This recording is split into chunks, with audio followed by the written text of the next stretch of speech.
தமிழக அரசின் தொலைநோக்கு திட்டங்கள் குறித்து சென்னை தலைமை செயலகத்தில் அமைச்சர்கள் தங்கம் தென்னரசு, எஸ் சிவசங்கர் மற்றும் கோவை செழியன் ஆகியோர் கூட்டாக செய்தியாளர்களை சந்தித்து வருகின்றனர். அந்த காட்சிகளை பார்க்கலாம்.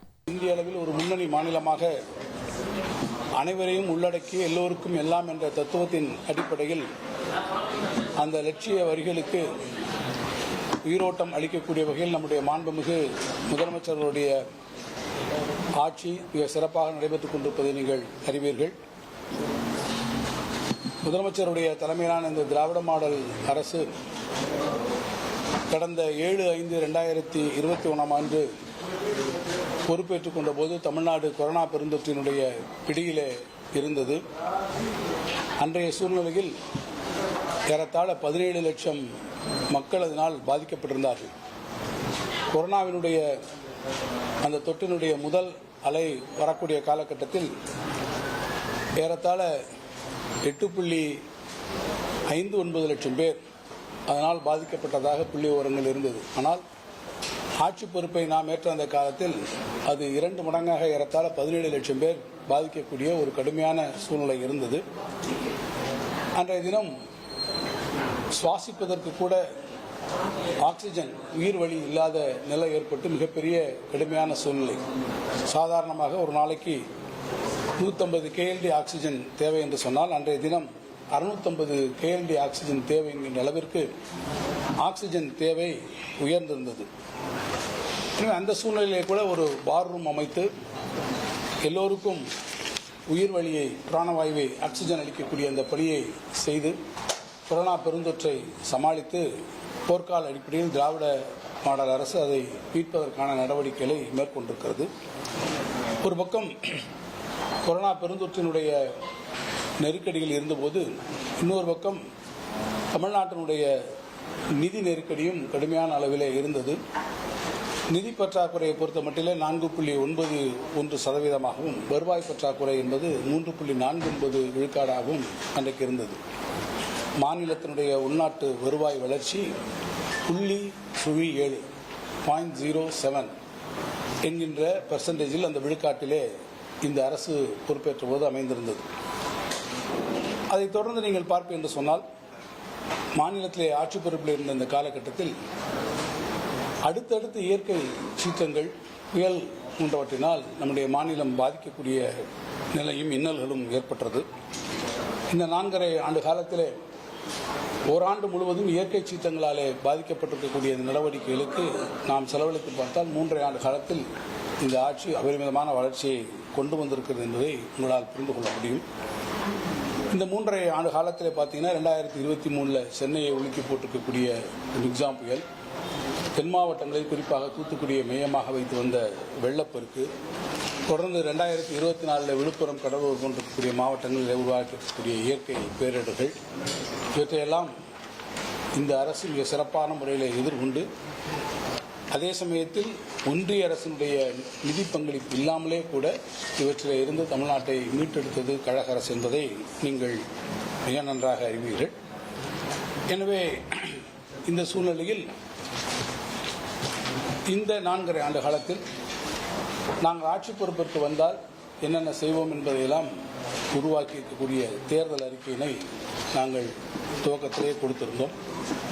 ஆட்சி பொறுப்பிற்கு வந்ததற்கு பிறகு நடைபெற்றிருக்கக்கூடிய அமைச்சரவை கூட்டத்தில் தேர்தல் அறிக்கையினை வைத்து அவற்றையெல்லாம் ஒரு தொலைநோக்கு திட்டங்களாக உருவாக்கி அந்த தொலைநோக்கு திட்டங்களுக்கு அமைச்சரவையினுடைய ஒப்புதலையும் பெற்று அந்த தொலைநோக்கு திட்டங்களிலே எவை இப்போது நாங்கள் நிறைவேற்றியிருக்கிறோம், ஒட்டுமொத்தமாக இருக்கக்கூடிய தொலைநோக்கு திட்டங்கள் எத்தனை, அந்த திட்டங்களிலே எத்தனை திட்டங்கள் நிறைவேற்றப்பட்டிருக்கிறது, எத்தனை திட்டங்கள் நடந்து கொண்டிருக்கிறது, எத்தனை திட்டங்கள் அரசினுடைய பரிசீலனையிலே இருக்கிறது, எத்தனை திட்டங்கள் ஒன்றிய அரசினுடைய ஒப்புதலுக்கு அனுப்பப்பட்டு நிலுவையில் இருக்கிறது, எத்தகைய திட்டங்கள் இப்போது இருக்கக்கூடிய சூழ்நிலையில் எடுத்துக்கொள்ளப்படாமல் இருக்கிறது என்பதை குறித்த ஒரு சிறு விளக்கத்தை நாங்கள் இங்கே உங்களுக்கு அளிக்க இருக்கிறோம். ஒரு பிரசன்டேஷன் மூலமாக, பவர் பாயிண்ட் பிரசன்டேஷன் மூலமாக குறிப்பிட்ட சில துறைகள், பல்வேறு துறைகள்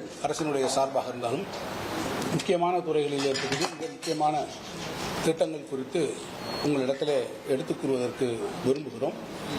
பொதுவாக அந்த இதுக்கு போகிறதுக்கு முன்னாடி ஒரு சின்ன விஷயத்தை சொல்லணும்னா, நான் தொடக்கத்திலே குறிப்பிட்டதைப் போல பொருளாதார வளர்ச்சியினுடைய அடிப்படையை நீங்கள் எடுத்துக்கொண்டால் உள்நாட்டு உற்பத்தியினுடைய வளர்ச்சி GSDP என்று நாம் ஆங்கிலத்தை அளிக்கக்கூடிய கிராஸ் ஸ்டேட் டொமஸ்டிக் ப்ராடக்டினுடைய வளர்ச்சி 0.7% இருந்தது.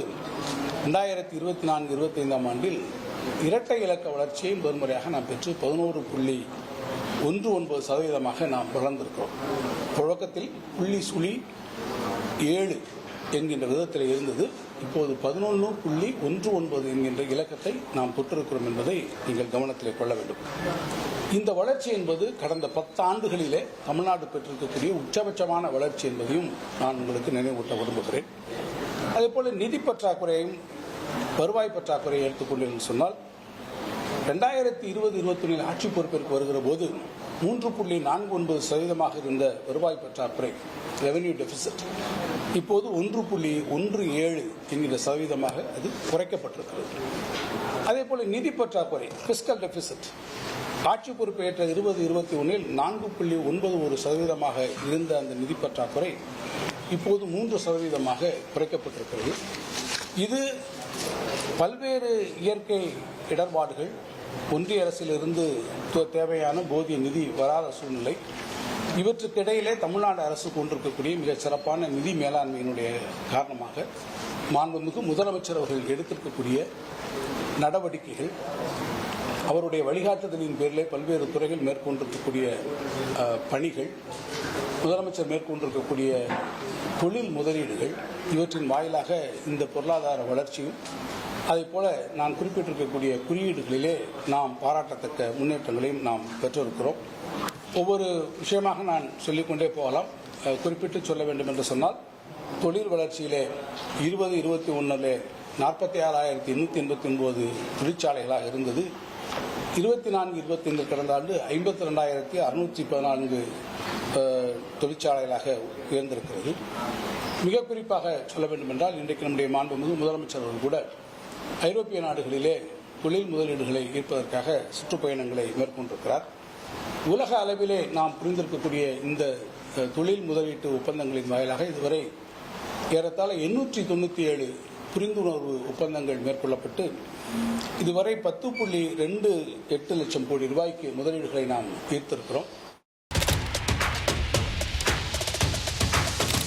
அதிமுக்கிய விவரங்களை அனைவருக்கும் புரிய வைக்கும் பாட்காஸ்ட். உலக அதிகம் தவிர்க்க முடியாத முதல் மக்கள் வளைகுடா நாடுகள் பிரான்சிஸுக்கு பிரியா சம்பவங்களை தேடி களத்திற்கே உங்களை அழைத்துச் செல்லும் ஸ்பாட்லைட்.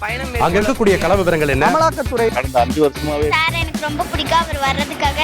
எங்களுடைய நியாயமான கோரிக்கை. Even at the cost of stopping. பார்வையாளர்களையும் செய்திக்குள் பங்கெடுக்க செய்யும் மக்கள் குரல். 50 ரூபாய் எங்களுக்கு தண்ணிக்கு ஒரு தீர்வே இல்லங்க 10 வருஷமா. எங்களுக்கு சரியான ஒரு விடிவு கிடைக்கவில்லை. 60,000 ஏக்கருக்கு தான் கேக்குறோம். பிச்சை கேக்குறாங்க. புத்தம் புதிதாக வித்தியாசமாக ஹெலிகாப்டர்களின் உதவி என்ன படிக்கலாம்ன்றதுல பேரண்ட்ஸும் என்கரேஜ் பண்ணணும், ஸ்டூடெண்ட்ஸும் தேர்வு செஞ்சு. எனக்கும் சீமானனுக்கும் பெரிய வித்தியாசம் இல்லைங்க. ஒரு பாயிண்டா சொல்லணும். உங்களுக்கான தலைவர்களை பொழுதுபோக்கு தளத்தில் தேடாதீர்கள், போராட்ட களத்தில் தேடுங்கள். அனைத்தும் உங்களுக்காக. எப்போதும் இணைந்திருங்கள் தந்தி டிவியுடன்.